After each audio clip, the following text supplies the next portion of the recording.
You're listening to Do This First, a daily personal development podcast that focuses on science-backed, actionable steps towards your best year ever. Hi, I'm Santa, your host. This podcast was posted originally on September 28th, 2024. And on that day, it was officially 94 days till the end of the year. How are your goals coming along? I want you to be able to look back on January 1st, 2025 and be able to honestly say, wow, I've come a long way, baby. Yes, and you will honestly be able to say that if you take intentional, proactive steps forward. Today, we're going to do something a little bit different. I'm focusing on one of the most inspiring stories that I've ever heard. My grandpa used to tell me about a young man that he knew when he was in the military. And the story always stayed with me. His name was Jamie, and he lived in a small town in West Virginia, nestled between imposing mountains and thick forests. He was an average kid who wanted to travel the world and see something more than the town of like 1,200 people that he grew up in. One of the biggest problems he had was that it was just him and his dad. And his dad depended on him because Jamie's mother had died at childbirth due to complications from diabetes that caused her to hemorrhage when she was having Jamie. All he really knew about his mother were her things, like her photographs, stories from her parents and siblings, and the diary that she kept for the 9 months that she carried him. For the entirety of Jamie's life had pretty much been him and the old man. His dad never married and actually blamed himself for his wife's passing. It was a guilt that had chipped away at him every single day. One fateful evening, another tragedy struck. After working late out in the mines, Jamie's dad was in a devastating and fatal accident. The loss shattered Jamie, who wasn't prepared to face the world without the only person he ever loved. Not to mention the financial insecurity and crippling grief that no one should have to face, especially not at 15 years of age. His dreams were eclipsed by despair. For weeks, he struggled to keep afloat. The absence of his father turned once a warm home into a cold, echoing space of haunting memories. This kept on for months and months.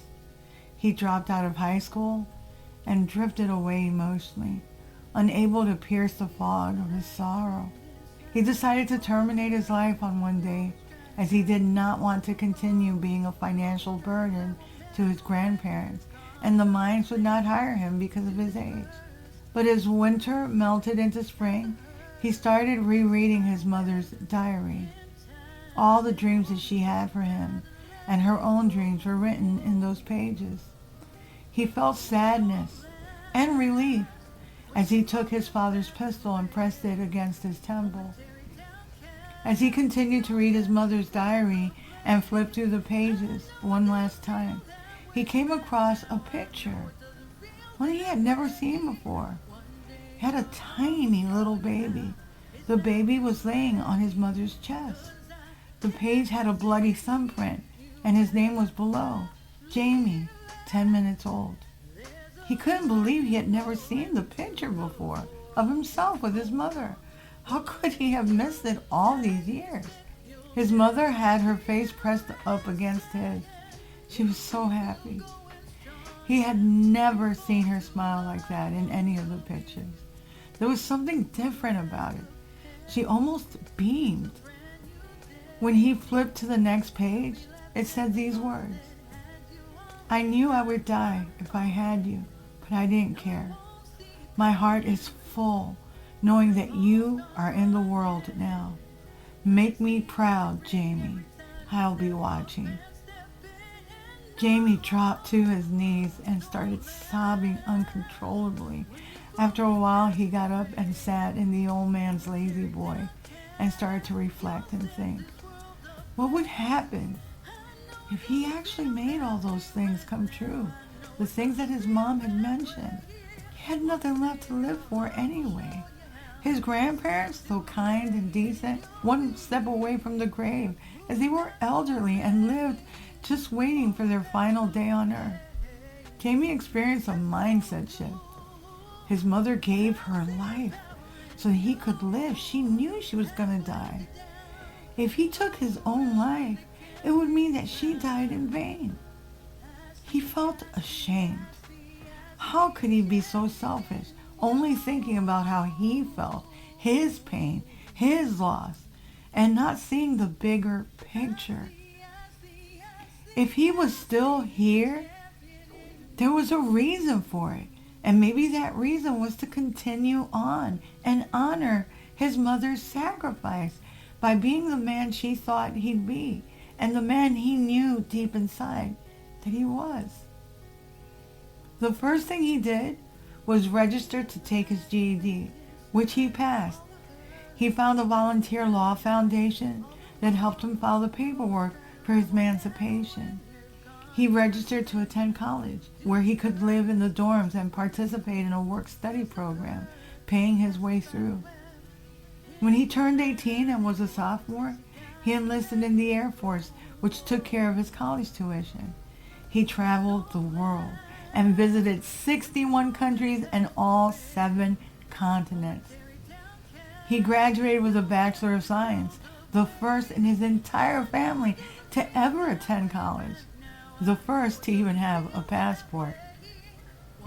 He kept his mother's diary with him throughout his journeys, living out the experiences his mother dreamt of and that he now made his own. He vowed to never let his mother's dreams fade. He also championed and supported greater safety initiatives for minors. The change Jamie experienced was gradual, but the decision he made once he made it was solid and unwavering. Once he made up his mind that he was going to move forward with the dreams of his mother and his own, there was really no stopping him.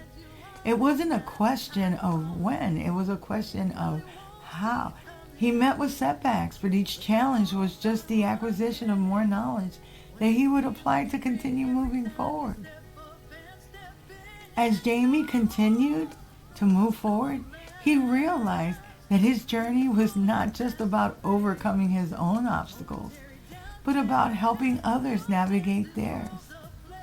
He initiated mentoring programs for rural youths, teaching them about opportunities in education and public service. He shared how transformation often comes from the darkest places in a person's life, understanding that despite struggles, you can still find meaning and purpose in the times no one wants to live through, like death, loss, emotional pain. Jamie's journey, fueled by a tragedy that threatened to take him off of planet Earth, instead became a wake-up call and a sobering look at life.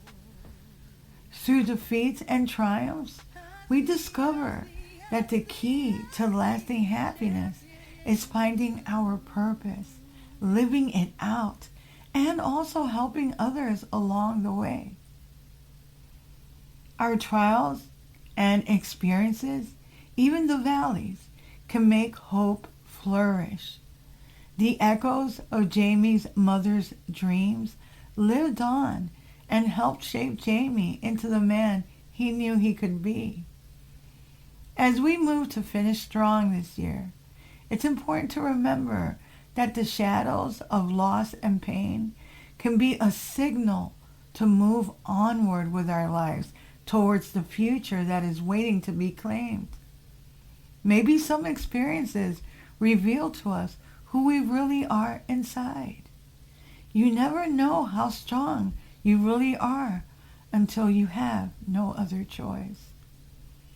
Jamie found himself and helped others by facing tragedy and obstacles. He transformed pain into purpose, continuously moving forward and inspiring others, like my grandpa, to do the same.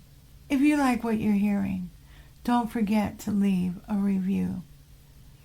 You can also read a transcript of this podcast episode and all of my podcast episodes on my blog, dothisfirst.life. And while you're there, you can sign up for my weekly newsletter, which will keep you in the loop, all the things I have happening.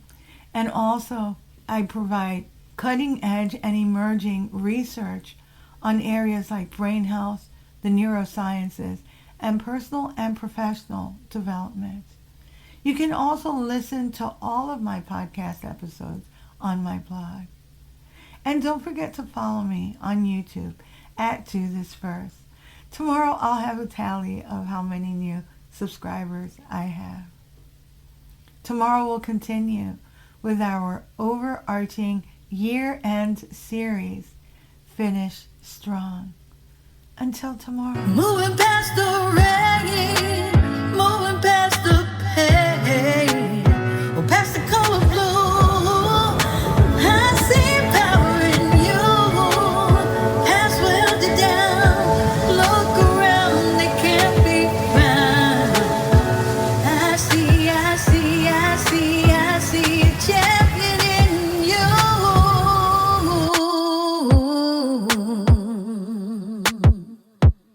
I see a champion in you.